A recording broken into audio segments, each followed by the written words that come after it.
Welcome to EDU 645 Educational Technology. I look forward to working with you this summer.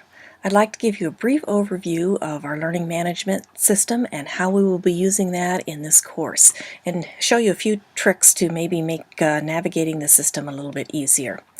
First of all, you'll notice that the screen is divided into three columns. We've got navigation, and if I scroll down you can see that we've got settings there. This is the main course area. All of the content is placed in the center block, and then over on the right are some other blocks that may or may not be of use to you. One thing that I like to do is to dock the navigation block. It's long, and then I can't get to the settings, which I like to use frequently, and once I'm in the course I don't really need much that's in the navigation block, so what I do is dock it. And the way you do that is you find this little rectangle over here on the right, and it should say move to the dock.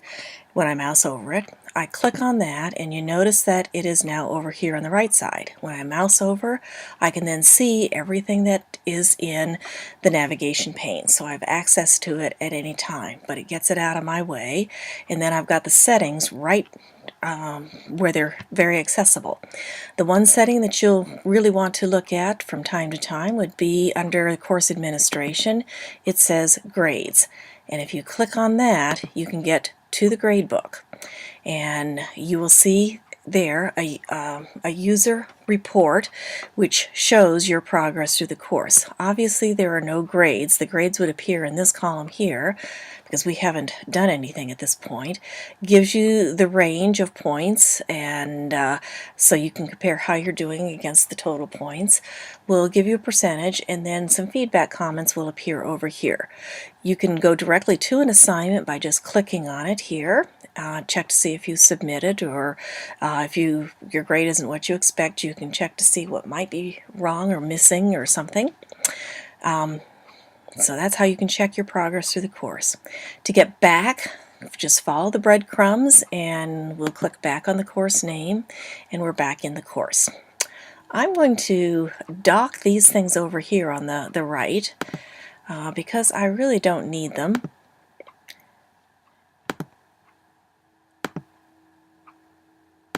And you notice that I get a lot more real estate for the course content by docking those things. So you can choose to do that if you wish, and customize the screen to make it helpful for you.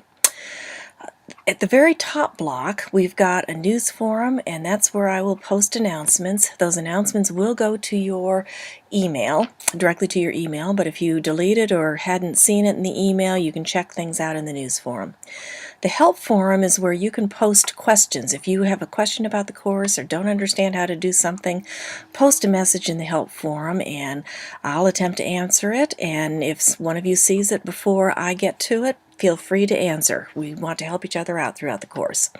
The coffee shop is an area where you can just socialize and post messages that are a bit off topic, and place for socializing there.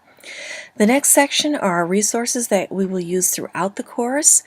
These are the discussion guidelines, so I would encourage you to read through those, and some tips on what I'm looking for in the course discussions, and then the grading criteria for that. So I encourage you to take a look at that. Come back to the course here. There's a resource website for the class, and if you click on that it should open up, and I've got additional information about the topics in which we're going to be studying over the course of the summer. If you are having trouble with navigating or using Moodle, there are some tutorials here, and I'll click on those, and these have some YouTube videos. I did not do them, but they're actually quite good, that will show you how to navigate through and use the major features of Moodle. So I encourage you to check those out if you're having some trouble using Moodle. The chat room is a place where we can do some real-time chat if you so desire, and then of course the course syllabus. I encourage you to download and print that off. This week we're going to be going through the introductory material, and we're going to create what we call a personal learning environment. So be sure that you read the directions under the Let's Get Started. There's a discussion forum where you introduce yourself, and then there's an activity here. I've used the quiz module, but it is not a quiz, where I'll guide you through the process of setting up your personal learning environment. We're going to be setting up a Google account, and a Digo account, several other accounts, and we'll be choosing an online username, and we'll go through some of the steps in choosing that. And then this discussion area is for discussing the introduction of your textbook, and we'll also be creating a startup page that you could use that would have some useful materials for you. Also this week we will be reading the chapters on blogging and microblogging, and again some activities associated with that. Hope that you will get started and start with this first section here, the course introduction and creating a personal learning environment, and look forward to working with you. Let me know if you have questions. Thank you.